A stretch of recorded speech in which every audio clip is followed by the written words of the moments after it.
পারলে নিজের জ্ঞানে কিছু কর, আর না পারলে বিষ খাইয়া মর।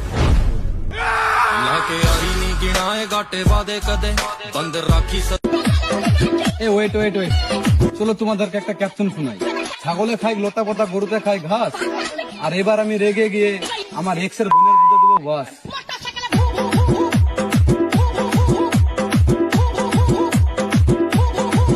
দেখি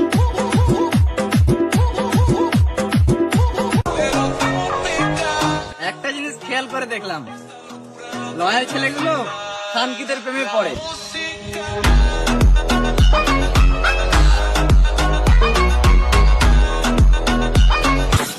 যদি লাইফে খুশি থাকতে চাও তাহলে কাউকে সিরিয়াস নিও না।